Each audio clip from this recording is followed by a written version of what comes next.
Beleza, gente, agora vamos para o vídeo 56, vamos fazer mais um exercício aplicando a lei de Biot-Savart para uma certa distribuição de corrente, tá? Nesse exemplo aqui, a gente tem de novo uma espira circular, tá? Então, uma espira circular de raio R, onde eu tenho uma corrente elétrica I, que está passando por esse circuito, tá?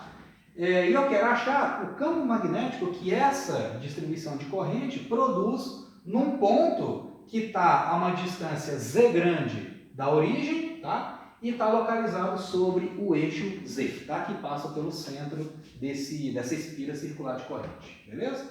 Então, de novo, não é uma situação com simetria cilíndrica, eu não tenho aquela facilidade de usar a lei de Ampère para tirar o campo magnético daquela integral de linha e usar ela diretamente para calcular o campo magnético. Não dá. Aquilo eu só posso fazer quando eu tenho distribuições muito compridas de corrente, né? E não é o caso, tá? Então não tem outro jeito. Eu tenho que aplicar a lei de Biot-Savart, né? Então eu tenho que pegar a minha distribuição de corrente, dividir em elementos infinitesimais de fio de tamanho dl, né? Fazer o produto vetorial com o vetor posição, R, dividido por R3, né? E depois fazer a integral daquela expressão, tá? Então, nesse caso aqui, eu tenho o seguinte, vamos pegar eu tenho aqui o fio, a corrente está circulando nesse sentido, então, nesse ponto aqui, ó, eu vou pegar um vetor dl, né, que é um elemento de comprimento desse fio, apontando no sentido da corrente, tá? Passando aqui por esse ponto.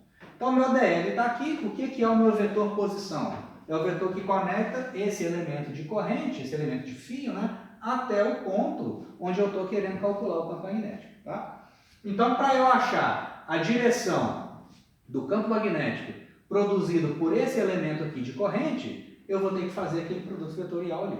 Então, eu tenho o dl aqui paralelo ao plano xy e eu tenho esse vetor posição R aqui, ó. Então, eu tenho que fazer o produto vetorial deles. Então, eu tenho o dl apontando paralelamente ao plano XY, né? Então o DL está para cá e o R está para cima, né? O DL está para cá e o R está para lá. Então, quando eu faço o meu DL VEC R, faço DL VEC R, estico o dedão, vai me dar um campo magnético dessa forma aqui, tá? Esse vetor, campo magnético aqui, pessoal, eu posso projetar esse cara em duas componentes, né? Esse camarada eu posso projetar na direção horizontal, paralelo ao plano XY, que eu vou chamar de DB na direção XY, né? Ou seja, paralelamente ao plano XY, e ele tem uma componente vertical, que é o meu DB projetado no eixo Z, vai dar esse camarada aqui. Eu tenho que dar um jeito agora de achar quanto que valem essas componentes em termos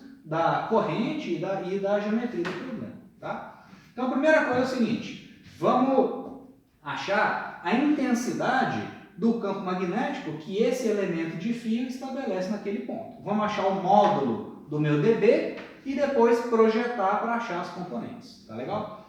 Então, olha só, vamos pegar aqui, o módulo de dB vai ser μ0i sobre 4π, são as constantes, né, que sempre vão aparecer. Módulo do dl está aqui. Módulo do R, que é o meu vetor posição, que é esse vetor grandão aqui, né?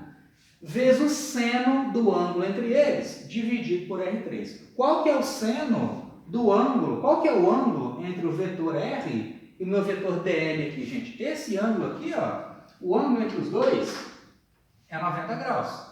Eles são perpendiculares entre si. Porque, olha só, o vetor R projetado no plano XY dá justamente esse vetor R aqui, ó, projetado no plano XY, dá justamente o raio do círculo. O raio do círculo é perpendicular ao DL. O DL é tangente ao círculo, né? O raio é sempre perpendicular à tangente. A componente vertical do meu vetor posição aponta na direção Z. E, é claro, a direção Z é perpendicular ao DL, que o DL está no plano XY. Então, de fato, o vetor R, né? O Rzinho, o vetor R, a posição, né? O vetor posição, ele é perpendicular ao vetor dl.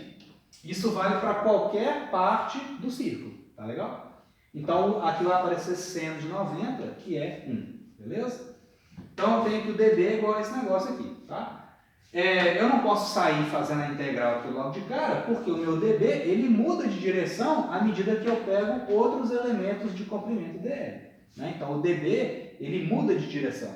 Então, eu vou ter que achar, a partir disso, eu vou ajeitar primeiro essa expressão e achar as componentes, horizontal e vertical. Né? A componente paralela ao plano xy e a componente paralela ao eixo z. Tá? Então, a primeira coisa é o seguinte, eu quero achar expressões aqui para o meu R. Tá? O que é esse R aqui, gente? É o vetor posição. O R é a hipotenusa desse triângulo retângulo vermelho que eu desenhei aqui. Né? Então, o meu R quadrado é o meu vetor posição ao quadrado, R2, é igual. Né? Essa hipotenusa ao quadrado é igual o raio do círculo ao quadrado, o raio da espira, né? Ao quadrado, mais a coordenada z desse ponto, onde eu estou querendo calcular o campo magnético, ao quadrado. Então, mais z grandão ao quadrado. Né? Então, aqui vai aparecer um R e aqui vai ficar um R2. Só que o R2 é esse troço aqui, eu já vou colocar de uma vez. Isso aqui é igual a R grande quadrado mais Z grande ao quadrado. Tá? Esse R aqui sumiu que ele simplificou com o de baixo. Beleza? Agora sim, não posso fazer essa integral aqui, porque, de novo, o meu dB, essa expressão é o módulo do dB. Mas ele tem componentes paralelo ao plano e perpendicular ao plano. Então, eu tenho que calcular essas componentes agora. Eu preciso achar quanto que vale o dB na direção z e o dB na direção xy, ou seja, paralelo ao plano xy. Né? Para eu pegar esse cara e decompor na componente z, eu preciso achar quanto que vale esse ângulo aqui. Ó. Preciso achar o ângulo que ele faz com a vertical. E a mesma coisa depois para achar o dBxy. Tá? Para isso, a gente vai ter que dar uma passeada aqui pela figura. Tá? Olha só, eu chamei esse ângulo aqui ó, de θ. Tá? É o ângulo entre o vetor posição e o raio desse círculo. Tá? Então, esse ângulo aqui vale θ. Então, esse ângulo aqui de cima vale alfa. Sendo que alfa mais θ é 90, né? Porque esse ângulo aqui vale 90. Então, se esse aqui vale 30, esse aqui vale 60 graus. Se esse aqui vale 50, esse aqui vale 40, né? Então, digamos que o θ, tá? Que o θ é 50 graus, por exemplo, tá? Digamos que esse cara aqui, ó, é 50 graus. Então, quanto que sobra para esse cara aqui, ó? Esse cara aqui sobrou 40 graus para ele, certo? Qual que é o ângulo? Me diz o seguinte, gente, qual que é o ângulo entre esse vetor e a vertical? Não é 90? Esse cara aqui é paralelo ao plano XY. E esse cara aqui é vertical. Então, esse ângulo aqui, ó, esse sujeito aqui, ó, esse ângulo, vale θ, que é o mesmo desse aqui, né? Esse aqui é o meu θ. Só para a gente não se perder aqui. Ó. Então, esse aqui é o θ, esse aqui é o meu alfa. Beleza? Então, esse ângulo aqui vale θ. E quanto que vale o θ? 50 graus. 50. Nesse exemplo aqui que eu estou dando, né? Beleza, vou continuar passeando aqui pela figura. Qual que é o ângulo entre o vetor dB e o vetor posição? O dB ele não é o resultado de um produto vetorial? O resultado de um produto vetorial é sempre perpendicular aos vetores individuais. Né? Então, o meu dB ele é perpendicular ao vetor R. Né? A gente fala que o dB ele é perpendicular ao plano definido pelos vetores dl e r. Né? Então, ele é perpendicular ao vetor R. Então, se aqui eu já tenho 50, que é o meu θ, quanto que sobrou para esse aqui? Para esse aqui sobrou 40, que é o meu alfa, nesse exemplo. Né? Esse aqui é 40. Quanto que está faltando para esse aqui para completar 90, gente? Está faltando 50 graus, que é o meu θ. Né? O ângulo entre essa componente e a vertical não vale 90. Se eu já tenho 40 graus aqui, que é o meu alfa, está faltando quanto aqui? Está faltando 50, que é o meu θ. Beleza? Então, para qualquer ângulo θ que aparecer aqui, ó, esse ângulo aqui de cima vale θ também. Só fazer esse passeio aqui pela figura. Tá? Então, vou tirar esses valores aqui e deixar tudo na forma algébrica. Né? Vou deixar aqui como θ. Aqui é o meu alfa. Né? Então, esse aqui eu posso apagar. Esse aqui também. Basta eu saber que esse ângulo entre o DB e a vertical é justamente o θ. Né?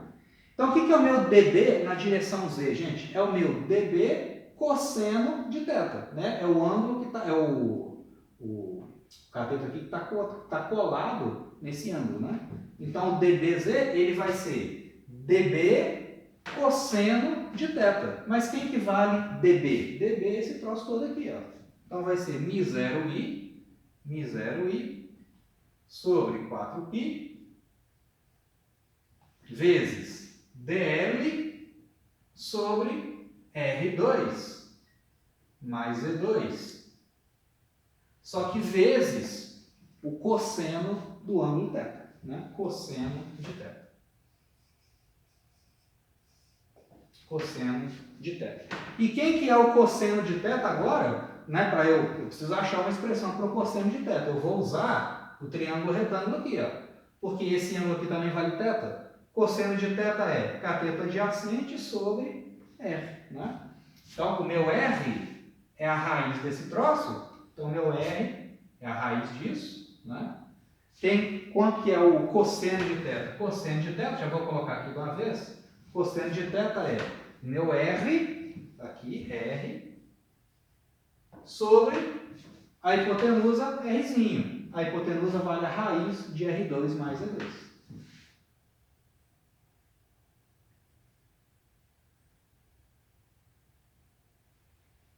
R2 mais Z2. Tá? A mesma coisa eu posso fazer agora para a componente dBxy. O dBxy vai ser o dB, que é esse troço todo aqui, né? Vezes o seno de θ.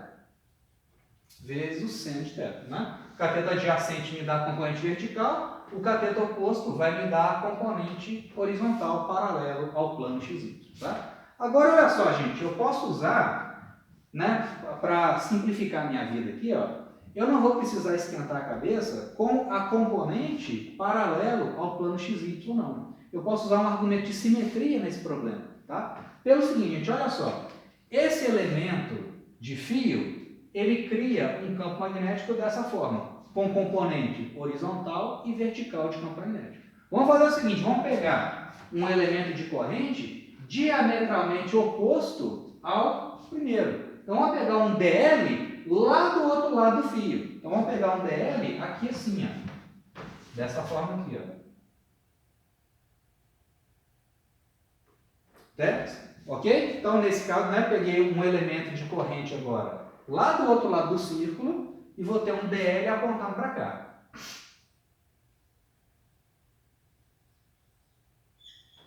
O vetor posição, né, para eu achar o campo magnético que esse elemento de corrente estabelece naquele ponto, eu vou ter que desenhar o vetor R, né, que é esse aqui, ó.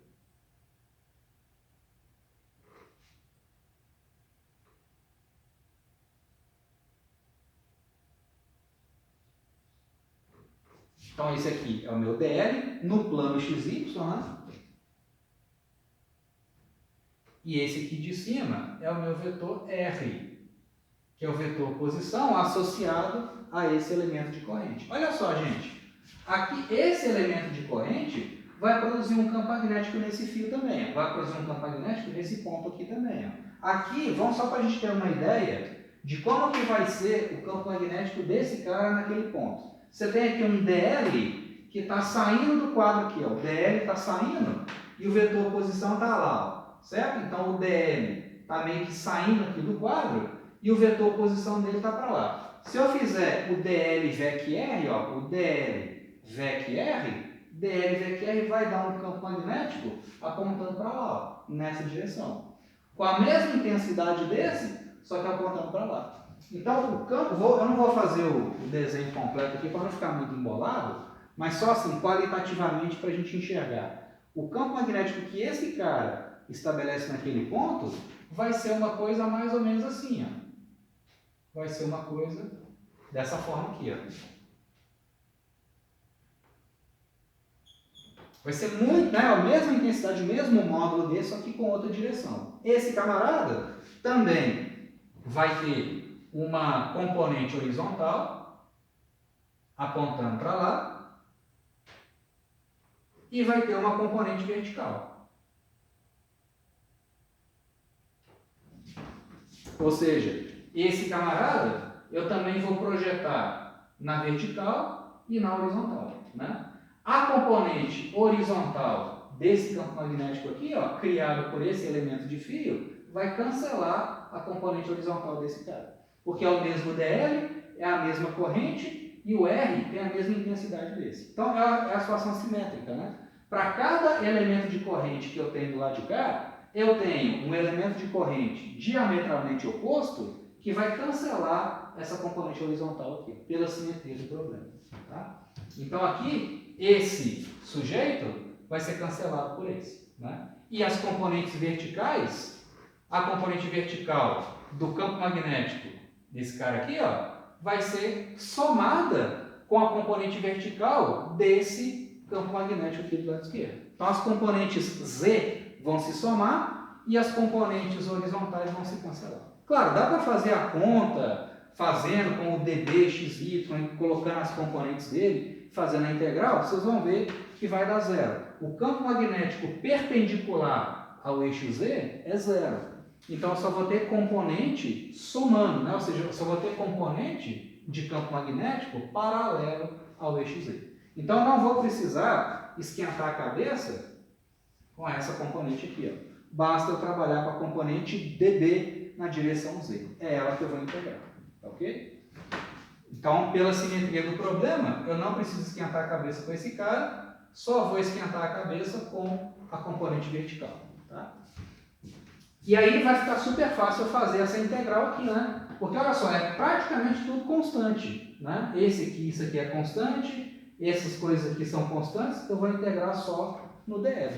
Então o meu dB, aliás, né, o meu campo magnético agora, completo, na direção Z, naquele ponto, lembra? Esse argumento de simetria, ele só vale para pontos que estão localizados em cima do eixo Z. Se eu quiser calcular o campo magnético em outros pontos, aí não tem jeito, eu tenho que fazer o cálculo completo. Né? É bem mais chato de fazer. Dá para fazer também, né?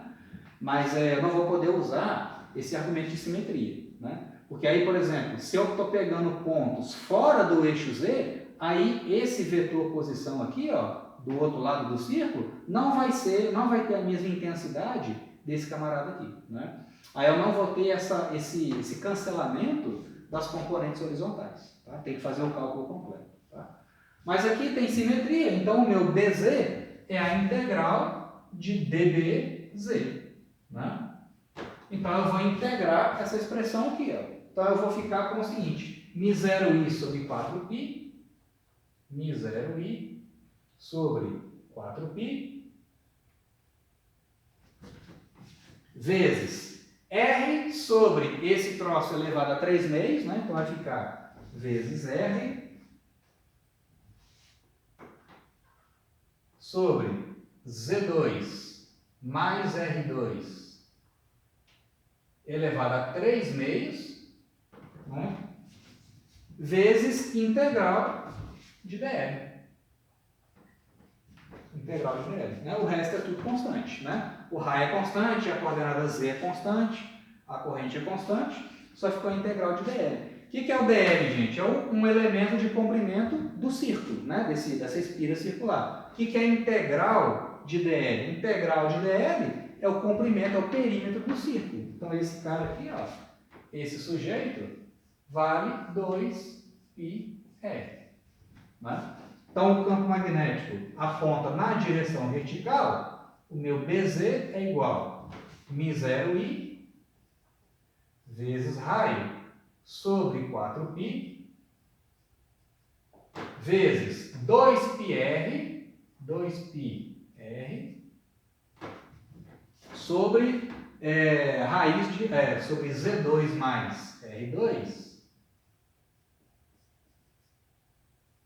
elevado a 3 meios. Né? Então, esse aqui vai ficar, esse 2π aqui vai cortar, esse π aqui, esse aqui vai ficar 2. Então, vai ficar μ0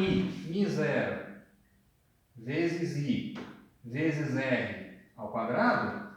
Então, μ0i é r ao quadrado sobre 2 vezes sobre 2, que multiplica z quadrado mais r quadrado elevado a 3 meios. Mi0 e R2 sobre 2 que multiplica Z2 mais R2 elevado a 3 meios. Tá? Então você vê que, por exemplo, se você está muito distante dessa espira de corrente, né, se essa coordenada Z aqui for muito, muito grande, você está lá longe, lá em cima. Se o Z é muito grande, né, se o Z tende a infinito, o campo magnético tende a zero. Né? Se você está muito longe da distribuição de correntes, o campo magnético vai para zero. Né? E esse campo ele tem simetria. Ele vai ter simetria, ele vai ter a mesma intensidade nesse ponto, na coordenada Z, ou na coordenada menos Z. Né? Então, tanto aqui em cima quanto aqui embaixo, o campo vai ter sempre a mesma intensidade. Ele vai ter direções opostas, né? Deixa eu ver se ele vai ter direções opostas. Se eu pego um campo, por exemplo, se eu estico, né, o campo magnético aqui para baixo, então se eu pego aqui, por exemplo, vamos pegar um vetor posição, aqui assim, ó, você tem DL e o R aqui embaixo. Né? Então você vai ter DL, não, mentira, né? O campo magnético aqui embaixo, ele vai ter o mesmo comportamento também. Né? Se você pega um vetor posição aqui embaixo, né, você tem aqui a coordenada Z ou a coordenada menos Z, você faz aqui, ó, DL, VEC R, vai dar um vetor para lá com componente Z positiva também. Então, tanto aqui em cima quanto aqui embaixo, o campo magnético tem o mesmo comportamento. Ou seja, ao longo de todo o eixo Z, o campo magnético tem a mesma intensidade. Se você pega a coordenada Z ou a coordenada menos Z, o campo vai ter a mesma intensidade e a mesma direção. Né?